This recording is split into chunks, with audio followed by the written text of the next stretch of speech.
आज फिर मैं आपको मसीह में आपकी नई पहचान के बारे में बताना चाहता हूँ। मेरी यही प्रार्थना है कि इस लेसन में बुनियादी बातें निश्चित हों कि आप 3 भागों के हैं, आत्मा, प्राण और शरीर। और आपकी आत्मा ने नया जन्म पाया है। दूसरा कुरिन्थियों अध्याय 5 वचन 17 के आधार पर यह कहता है कि आप बिल्कुल नई सृष्टि हो गए हैं। आप एक ऐसे व्यक्ति बन गए जो पहले कभी अस्तित्व में नहीं थे। और बाकी मसीही जीवन ये तो सीखना है कि कैसे अपनी पहचान बदल दे, पुराने जो आप थे उससे नए आप में। कि ये जाने कि आप बिल्कुल नए व्यक्ति हैं और आप में पूरी तरह से नई योग्यताएं हैं, नई इच्छाएं हैं। और आत्मा में सब कुछ बिल्कुल नया है। और आत्मा में आप जीना सीख रहे हैं। देखिए इफिसियों अध्याय 4 में ये इस तरह से बताया गया है, वचन 17 और 18 में और वचन 24 में भी। इसलिए मैं ये कहता हूँ और प्रभु में आग्रह करता हूँ कि जैसे अन्य जाति लोग अपने मन की अनर्थ रीति पर चलते हैं, तुम अब से फिर ऐसे न चलो, क्योंकि उनकी बुद्धि अंधेरी हो गई है और उस अज्ञानता के कारण जो उनमें है और उनके मन की कठोरता के कारण वे परमेश्वर के जीवन से अलग किए गए हैं। फिर वचन 24, और नए मनुष्यत्व को पहन लो जो परमेश्वर के अनुरूप सत्य की धार्मिकता और पवित्रता में सृजा गया है। जानते, मैंने पूरा 1 साल बिताया केवल मनन करते हुए इफिसियों अध्याय 4 वचन 17 और 18 पर। और ये तो बहुत ही सामर्थ्य, कई घंटों तक मैं आपको बता सकता हूँ, लेकिन जल्दी से मैं आपको बता दूं। यानी अन्य जाति, यानी जिन लोगों का उद्धार नहीं हुआ है, वो अपने मन की अनर्थ रीति पर चलते जाते हैं। यहाँ पर ये व्यर्थ जो शब्द है, इसका सच में मतलब है बेकार और व्यर्थ बातों में, अपने मन की कठोरता में। इसका उपयोग न करते, मतलब अगर आप किसी का उपयोग नहीं करते तो इसका मतलब यह है कि किसी काम का नहीं है। देखिए ये उस व्यक्ति के बारे में कह रहा है जिसका नया जन्म नहीं हुआ है। वो तो सच में उन सारे स्रोतों को नहीं ले रहे हैं जो परमेश्वर उनसे चाहता है। पहली बात तो यह है कि उन्होंने नया जीवन नहीं पाया है, उनमें ये नया जीवन नहीं, ये तो उनके भीतर नहीं है। वो केवल व्यर्थ बातों में, बेकार में चलते हैं, अपने मन की इस अज्ञानता में चलते हैं। देखिए यहाँ पर अज्ञानता शब्द का मतलब है कि आप किसी बात के ऊपर गौर नहीं कर रहे हैं, उसे बस ऐसे ही अनदेखा करते जाते हैं।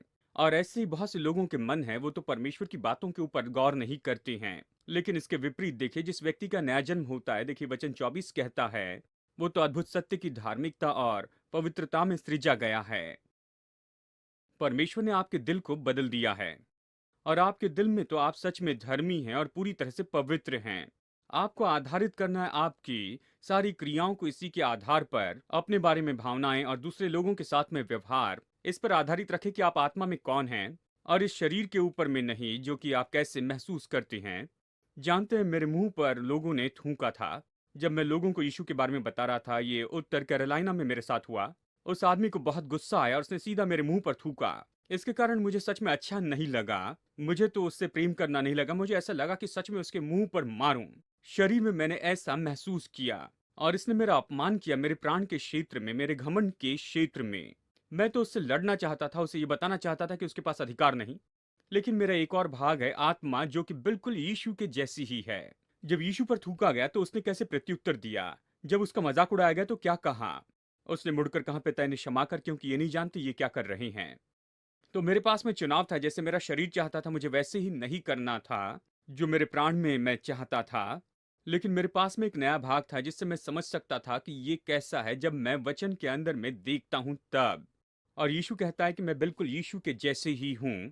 तो मुझे चुनाव करना था। और मैं सच में, प्रभु की स्तुति मैं आपको बताऊं, मैंने अपने मुंह से उसकी थूक पोंछी और मैं सीधा इस व्यक्ति से बात करने लगा। और मुझे इससे कोई ठोकर नहीं लगी, क्योंकि मैं शरीर के क्षेत्र में नहीं था, मैं प्राण के क्षेत्र में नहीं था, लेकिन मेरे अंदर आत्मा का वो भाग था। और मैंने जाना कि जो कुछ भी यीशु ने किया वो मैं भी कर सकता हूँ। आत्मा के बारे में मैं ये कैसे जान गया? यूहन्ना 6:63 कहता है, जो वचन मैं तुमसे कहता हूँ वो आत्मा और जीवन है। परमेश्वर का वचन आत्मिक दर्पण के जैसे हैं। मुझे देखना है क्या मैंने कंघी की है तो मैं आईने में जाकर देखता हूँ। यदि मुझे देखना है मेरी आत्मा कैसे दिखती है तो आत्मिक दर्पण में देखना होगा। प्रभु के वचन में जाता और मैं उससे चलता हूँ जो ये कहता है। परमेश्वर का वचन क्या कहता है? जी ये कहता है, पहला कुरिन्थियों में अध्याय 6 वचन 17 में, जो प्रभु की संगति में रहता है वो उसके साथ एक आत्मा हो जाता है। अब यहाँ पर जो एक शब्द है, यहाँ पर ग्रीक के अनुसार ये एक वचन में है, ये अनेक वचन में नहीं है। इसका मतलब ये है कि मैं बिल्कुल यीशु के जैसे हो जाता हूँ मेरी आत्मा में। वैसे आप भी, अगर आपने नया जन्म पाया है तो, यदि आपने ऊपर से जन्म पाया है, यदि आपने अपना जीवन यीशु को सौंप दिया है, आप नए विश्वासी हो जाते हैं, आप नई सृष्टि हो जाते हैं आपकी आत्मा में, आप बिल्कुल प्रभु यीशु के जैसे हो जाते हैं, आप उसके साथ एक हो जाते हैं। ये बहुत ही महत्वपूर्ण है क्योंकि आप में से कुछ लोग ऐसे पृष्ठभूमि से आते हैं, शायद आप ड्रग्स लेने वाले हों या फिर हो सकता है कि आप जाकर अपराध कर रहे हों या फिर शारीरिक अनैतिकता में अपना जीवन आप जीते आए हैं और आपने इसे बार-बार किया और अभी आपको ऐसा लगता है कि आप बस बिल्कुल वही तो हैं। लेकिन जब आप यीशु को प्रभु बनाते हैं, तो वो तुरंत ही आपको बदल देता है आपकी आत्मा में और आप पूरी तरह से बदल जाते हैं और इस बदलाव का बाहरी जो प्रकटीकरण है, ये होता है जैसे आप जानते हैं कि उसने आपके लिए क्या किया है। जैसे आप इसे जानने लगते हैं, आप जानते हैं कि अभी मैं चोर नहीं हूँ, मैं अभी झूठा नहीं हूँ, मैं ईश्वर निंदा करने वाला नहीं हूँ और अब मैं बदल गया हूँ। जैसे आप इस तरह से सोचने लगेंगे, तो ये अपने आप को बाहरी रूप में प्रकट करते जाएगा।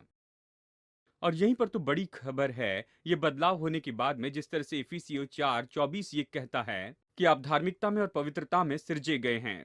कुछ लोग कहते हैं मैं जानता हूँ जब नया जन्म पाया मैं ऐसा था, लेकिन जब मैंने पाप कर दिया उसके बाद, वचन यहाँ पर कहता है इफिसियों अध्याय 1 में और वचन 13 में, और उसी में तुम पर भी जब तुमने सत्य का वचन सुना जो तुम्हारे उद्धार का सुसमाचार है और जिस पर तुमने विश्वास किया, प्रतिज्ञा किए हुए पवित्र आत्मा की छाप लगी। ये यहाँ पर कहता है कि आपके पीछे में निश्चय सामर्थ है। ये आत्मा जो कि धार्मिकता और पूरी पवित्रता में बनाई गई है, प्रभु के साथ में जुड़ती और एक आत्मा हो जाती है, तुरंत ही उसकी रक्षा कर दी गई और वो पूरी तरह से मानो वैक्यूम पैक करके उस पर मुहर लगा दी गई है। यानी अगर कोई विश्वासी पाप करता है नया जन्म पाने के बाद में, तो ये पाप आपके शारीरिक देह में प्रवेश करता है। ये प्रवेश करता है आपके प्राण में, आपके मन में, आपकी भावना में, और ये आप में शैतान के लिए मार्ग खोलेगा, इसलिए आप पाप करना नहीं चाहेंगे। लेकिन ये पाप आपकी आत्मा के आसपास जो सील है उसके अंदर नहीं आ सकता। और यही तो सबसे बड़ी खबर है। यूहन्ना 4:24 कहता है कि परमेश्वर एक आत्मा है और जो उसकी आराधना करते हैं वो उसकी आराधना आत्मा और सच्चाई से ही करे। परमेश्वर आपकी आत्मा में देखता है, वो आत्मा और वो आपकी आत्मा के साथ आत्मा में जुड़ता है। और जैसे आप नया जन्म पाते हैं तो आप नई आत्मा पाते हैं जो कि धर्मी है, पवित्र है, शुद्ध है और ये प्रभु के साथ में जुड़ी है। पहला यूहन्ना अध्याय 4 वचन 17 ये कहता है, इससे प्रेम हम में सिद्ध हुआ कि हमें न्याय के दिन हियाव हो, क्योंकि जैसा वो है यानी यीशु के बारे में कहता है, वैसे ही संसार में हम भी हैं। ये नहीं कि हम ऐसे अगले संसार में हो जाएंगे, नहीं, लेकिन इस संसार में हम वैसे ही हैं। और निश्चय हम यहाँ पर जानते हैं कि यह आपके शारीरिक देह के बारे में नहीं कहता है। आपकी शारीरिक देह मसीह यीशु के जैसे नहीं, उसने अब तक महिमा नहीं पाई है। आपका प्राण पूरा नया नहीं बनाया गया, लेकिन आपकी आत्मा में आप बिल्कुल यीशु के जैसे हैं। आप धार्मिकता और सच्ची पवित्रता में बनाए गए हैं। आप प्रभु में जुड़े हैं, आप उसके साथ में एक आत्मा हैं। जैसे वो है बिल्कुल वैसे ही आप हैं और हूँ। आप तुरंत वैक्यूम पैक किए गए हैं। और अगर आप विश्वासी होने के नाते फिर भी पाप करते हैं, तो ये पाप जो है शैतान को आपके शरीर में मार्ग खोल के देता है और आपके प्राण में। और इसलिए जरूरी है कि आप पाप न करें और आपको इस बात को पहचानना है कि परमेश्वर हमेशा आपके साथ आत्मा से आत्मा में जुड़ता है। और इसलिए यूहन्ना 4:24 कहता है कि आपको आत्मा और सच्चाई से आराधना करनी चाहिए। आप अयोग्य है कि अपने शरीर में होकर परमेश्वर तक पहुंच सके। अगर आप शराब पीना, सिगरेट पीना और सब कुछ बंद भी कर दें और सब कुछ अच्छे काम करने लगे, फिर भी आप अयोग्य होंगे कि आप परमेश्वर के स्तर पर आ जाएं, शरीर में और मन में। लेकिन आपकी आत्मा में परमेश्वर ने आपको बनाया है, आप तो उसकी हस्तकृति है और निश्चय आप 100% पवित्र व्यक्ति हैं, 100% शुद्ध हैं और परमेश्वर के साथ में इस तरह से खड़े रहना कभी आप नहीं खोते हैं। ये अद्भुत खबर है। कुछ लोग शायद सोचे कि मैंने जो सोचा था ये उससे भी महान खबर है, तो अब मैं शैतान के जैसे जी सकता है क्योंकि मेरी आत्मा तो पूरी तरह से सील है। मैं आपको बताऊं, अगर आप अपने आप को शैतान को सौंपते हैं और उसे अपने प्राण में और अपने शरीर में आने के लिए मार्ग देते हैं, वो मानो आपको पूरी तरह से खाकर खत्म करेगा। आप ये नहीं चाहते हैं। हाँ, ये बात सही है कि आप विश्वासी रहेंगे, आप स्वर्ग में जाएंगे, लेकिन बात तो ये है कि बहुत जल्दी पहुंचेंगे। क्योंकि अगर आप पाप का जीवन जिएंगे तो शैतान बीमारी लेकर आएगा, रोग लाएगा और आपके पास कोई स्रोत नहीं होगे कि उसका इनकार करे और आप निश्चय ही मर जाएंगे। आप फिर भी स्वर्ग में जाएंगे, लेकिन कौन इतने जल्दी उछल कर जाना चाहेगा जो पूरी तरह से मार खाकर कुचले हुए आएंगे? ऐसे बहुत से विश्वासी लोग हैं। आप ऐसा जीवन अपनी आत्मा से जी सकते हैं। ये तो बहुत ही आसान है कि आप पाप का इनकार करते जाएं, लेकिन आपको हमेशा याद रखना है कि आपकी आत्मा शुद्ध की गई है और हमेशा के लिए सिद्ध बनाई गई है। आपको प्रभु के साथ में जुड़ना है, आत्मा से आत्मा में। ये सामर्थ्य, मेरी ये प्रार्थना है कि आप इसे समझ ले मसीह में आपकी बिल्कुल नई पहचान को आप जान लें।